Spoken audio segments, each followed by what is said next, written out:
Welcome back to Glove Up Garage. I'm still getting over being sick. Right after I made that video for the 89 coupe, I got the flu, and I've been fighting a cold after I got over the flu. Still not 100%, as you can tell from my voice. It's a little raspy, but I'm going to get through this the best that I can. I'm waiting on parts to get here for the 89 coupe. That's the original gas tank, completely rusted out, no good, so got a new fuel tank and stuff on the way for it. In the meantime, I'm going to jump back onto the 93 LX, the Fauxbra project, and get to work on this interior, trying to get the interior back together. Fox bodies have like a sound deadening insulation that's in here, and you can remove that stuff pretty easy with dry ice, or you can heat it up sometimes and peel it off. The original insulation in this car is in good shape. It's not lifting anywhere. These areas here that you see that are chipping is just where the paint has come off of it. So I'm going to go through and vacuum out this interior one more time, and I'm going to clean and wipe down all of the dust and stuff that's in here. And the reason I'm going to do that is because I'm going to put down another insulation over top of that stuff. In the past, I've used this. You can get this at Lowe's and some other home improvement stores. Peel and seal. It's an aluminum. It's actually an asphalt butyl-based insulation with like an aluminum layer over top of it. So we call it the poor man's Dynamat because that's essentially what it is. I'm sure Dynamat has some other stuff in it, but this stuff works really well. I've done this in several other cars. You put this down over top of the floors. You can put it anywhere that it'll stick.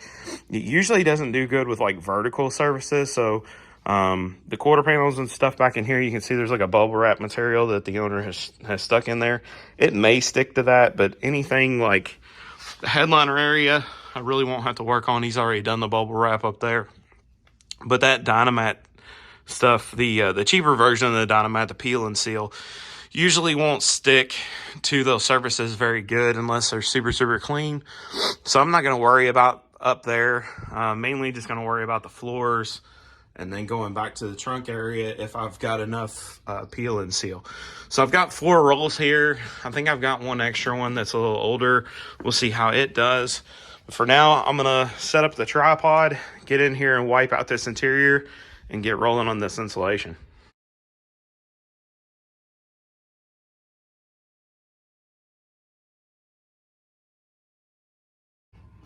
Problem number 1. If you notice all the chips that were flying around in the time lapse, the paint that was sticking to the original insulation has lifted. It's everywhere. I'm going to have to vacuum this really good. I'm not even sure that this insulation is going to stick to this paint because it's lifting off of the original stuff so bad. It's even coming off the sheet metal down here. My concern is that I get all that insulation in here and the paint that it would stick to is going to lift off. So I need to make a phone call and see if I should continue on with this, because I mean, it's just like everywhere in here. The paint's just blowing around where it's coming off the floor. This is not ideal. This is not what I would want. So the quickest way to fix this would be to get dry ice, throw it on this insulation, let it start to come up, and then it'll just basically fall off. You can tap the floor with like a rubber mallet. It'll fall right off. Same thing with this up here. I really don't know where I can get dry ice now that I'm out in the middle of nowhere. When I was in Louisville, there's a few places to get it. Out here in the country, I don't know of anybody. And this is Sunday, so I definitely wouldn't be able to get it on Sunday. So yeah, I'm going to contact the owner, talk to him about it, see where this gets us. I'll be right back. All right, just got off the phone with the owner. He said to go ahead and move forward with it. So I'll show you the special tools that you need to put this stuff in. Basically just a good sharp utility knife, and then this is a roller for like wallpaper and stuff like that. This will help get it into these little crevices and stuff a little bit better.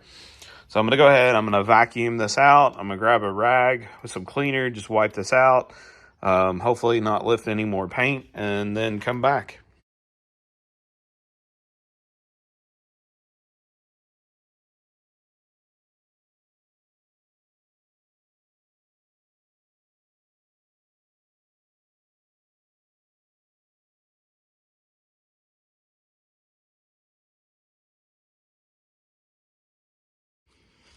That looks much better now that it's wiped down. There's not a lot of dust and stuff.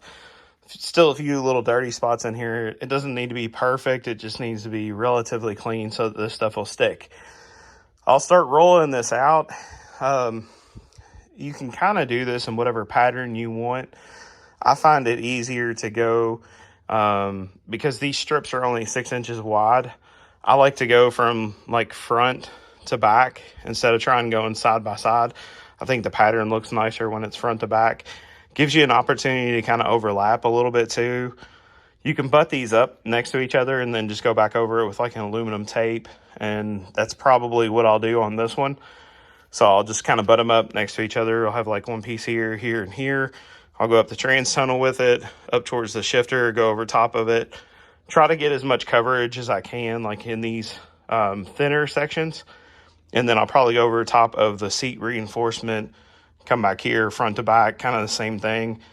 Keeping in mind where my holes are for like, these are where the rear part of the seat bolts up, and then the seat belt, and then there's another seat belt hole right there. So I'll make sure not to cover those up.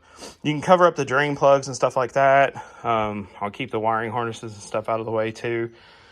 I'm going to get the peel and seal out and get rolling with it.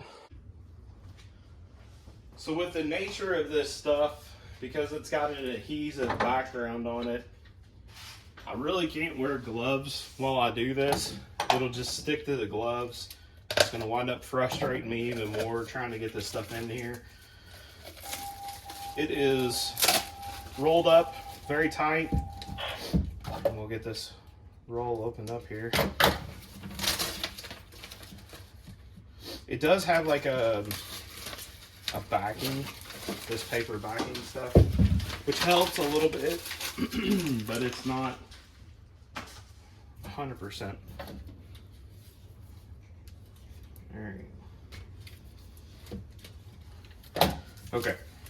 So now you can see you've got the aluminum on there, you've got this backing paper, and then this is like a butyl rubber. It's kind of sticky, and that's what actually will stick to the floor. It's not very thick. I mean, it's less than 1/8 of an inch, maybe 1/16 of an inch thick. And I'll lay this up here,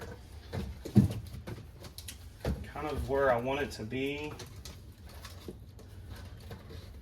Something like that. And then I'm going to take my razor knife and cut along the seam where I want it to go.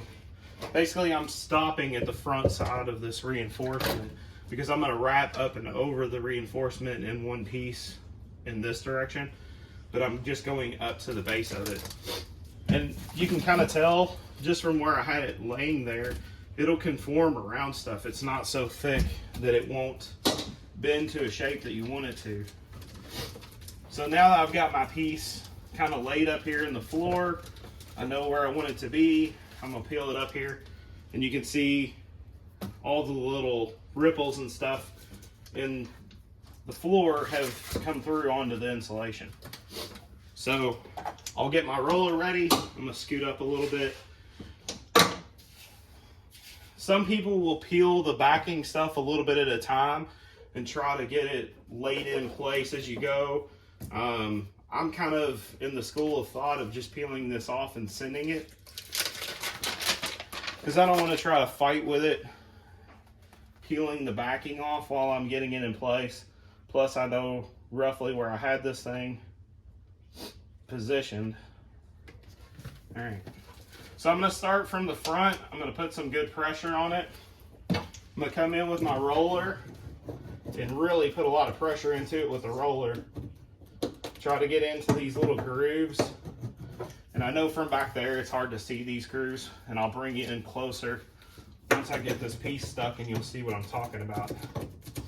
But I'm basically just using the roller, push down on this stuff, put some pressure, make sure it gets stuck to the lower parts of the floor. It's going to stick to the top, but I really want it in the grooves so that it doesn't create any kind of air pockets, which could cause vibration.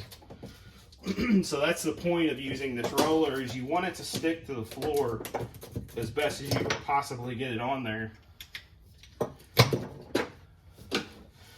And then your roller comes apart while you're trying to get it in place. So you wind up just using your thumb anyway.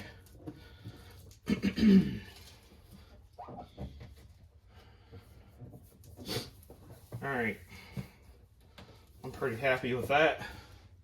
What I should have done before I got started was knocked on the floor and measured the decibels of the echo of me tapping on the floor to show you how much these floors resonate sound and how much this stuff really does help.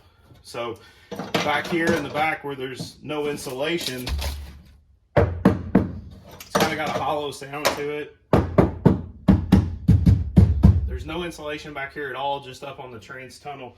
Up here you've got this solid piece of insulation. I'm putting, of course, the peel and seal over top of it, but solid thud. That's the difference between no insulation, insulation, and when you have a Fox body that was designed, we'll call it in the late 70s, noise, vibration, harshness were not really used or even thought about when they were designing these cars. This insulation that they put in here is kind of an afterthought. It does cut down on it, but it doesn't completely eliminate it, as much as adding something like this or a Dynamat would really help it out. So I'm going to grab the camera, come over here, show you how this sits down now, and then from there I'll go a time lapse and just kind of finish out each one of these areas and come back and show you.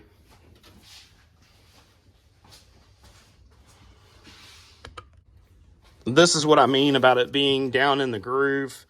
You can see in the floor there's this groove that runs in here. They put those in there to strengthen the sheet metal. Of course, we've got that other insulation over top of it.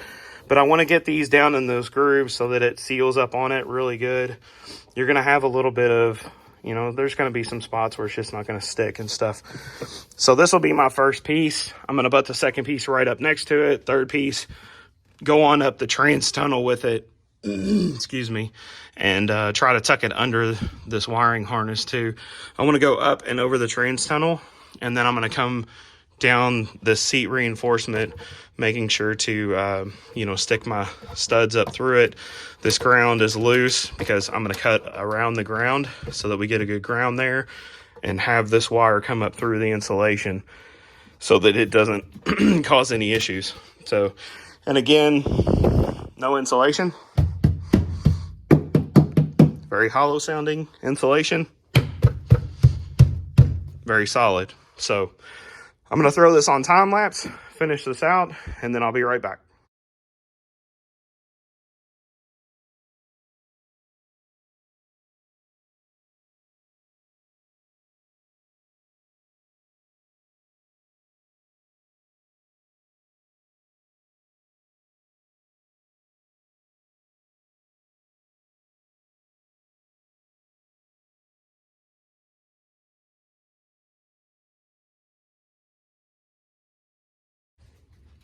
All right, got the first section knocked out. I made this into two pieces. That way I wouldn't have to worry about trying to fish that wiring harness through.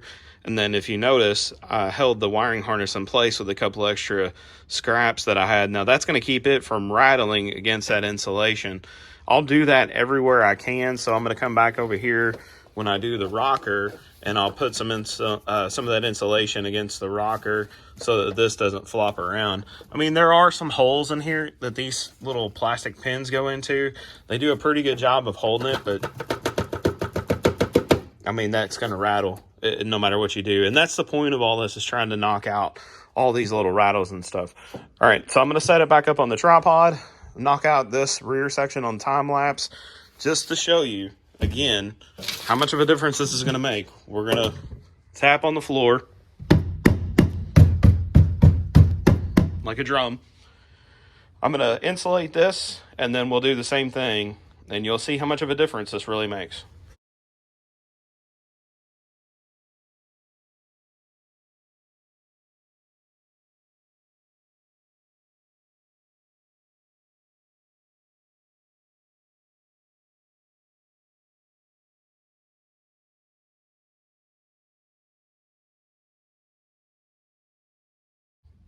All right, this back section is done. Now we'll do the knock test.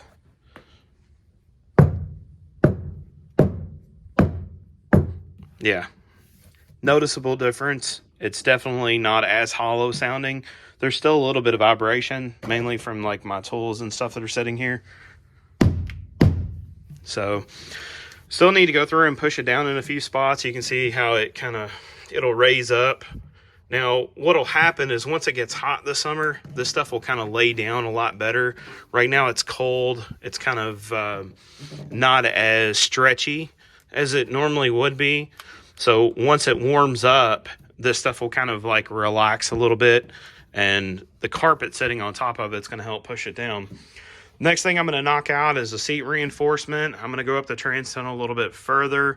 Try to go up the trans tunnel up here in the front and get those sections knocked out.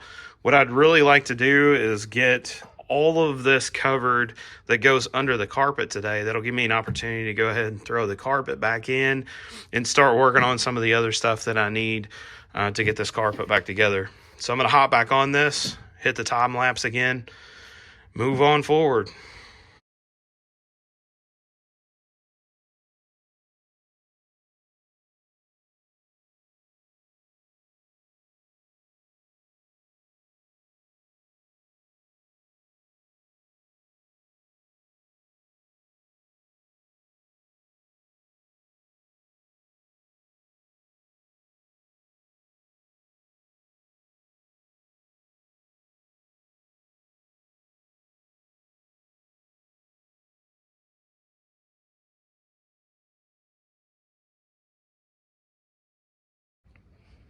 I got the whole front half done on this driver's side.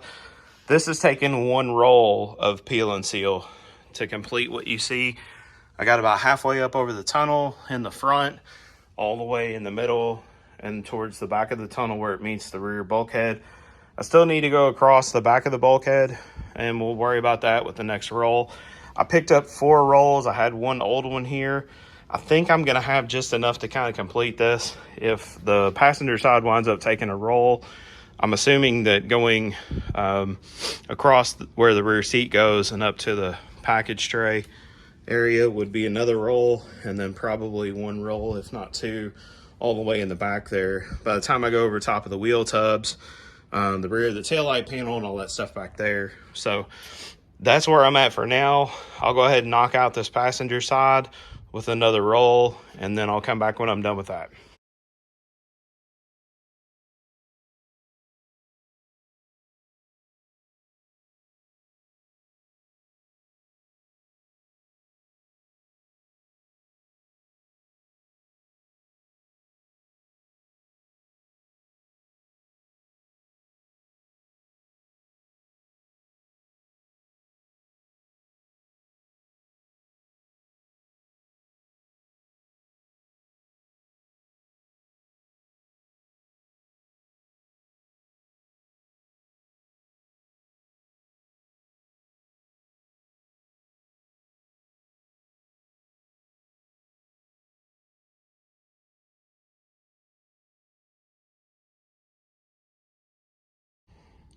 All right, the passenger side is pretty much done. I'm going to go over some of these gaps with just like the aluminum tape.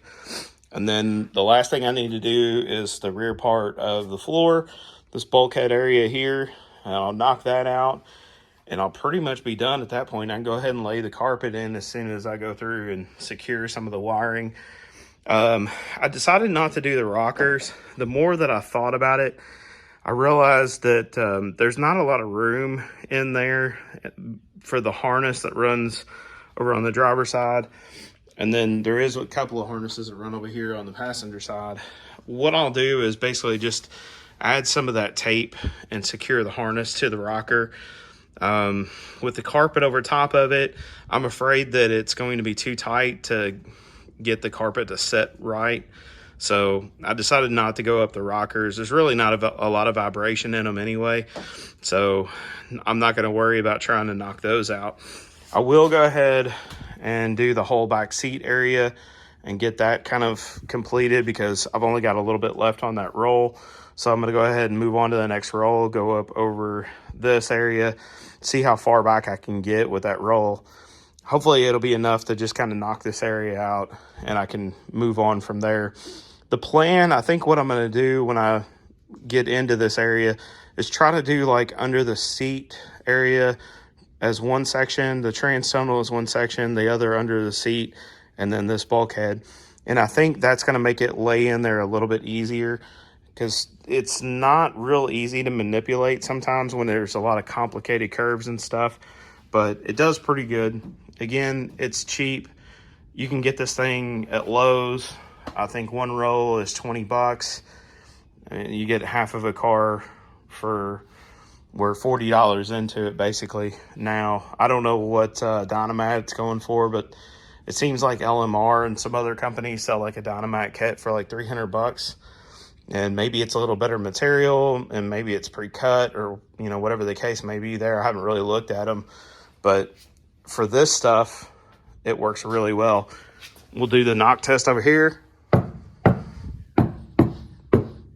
Solid. Of course, there was already insulation over here. You know, you can tell that's much more solid, but for what we've got and the amount of money we've got in it, this stuff is hard to beat. All right, everything is in there. I'm ready for the carpet to go in now. I've got pretty much everything in there the way that I want it to be. I'll tape up those harnesses over there on that side like I did on this side. Secured this one a little bit more to the rocker with a couple of pieces, and then I'm going to toss the carpet in. This thing is really starting to come together now. The carpet looks amazing in there. It's nice and clean. I got all of the stains out that I possibly could. I mean, there's some of this rust that's just not going to come out, but that'll be covered up when I put the seat in, so not too worried about that. You can see the insulation that kind of sticks out from behind the carpet. When I put the sill plates on, they'll close up the sides of this, and I'll be able to kind of tuck this in. I may need to put some spray adhesive because it seems kind of loose. I'm going to let this sit in there for a couple of weeks before I start putting a lot of stuff on top of it, mainly because I want it to warm up and kind of conform to the car again. It was folded up at work after I pressure washed it, and it's just not sitting as good as it could. It's got some areas like bubbles and stuff, but that'll work itself out as it heats up. So for now, that's pretty much it for this episode on the 93 LX Fauxbra. Moving forward from here, the next thing I'm going to do is put the console in, start working on putting the dash together, clean the dash really good because it's absolutely filthy. And then from there, I can get the kick panels installed. I've got to put the bracket in for the ECU, put the ECU back in. Just a lot of the smaller stuff. So the interior is going to start to come together a lot quicker than it has. So again, thanks for subscribing. Thanks for the comments. I check all that stuff out. Remember to stay gloved up.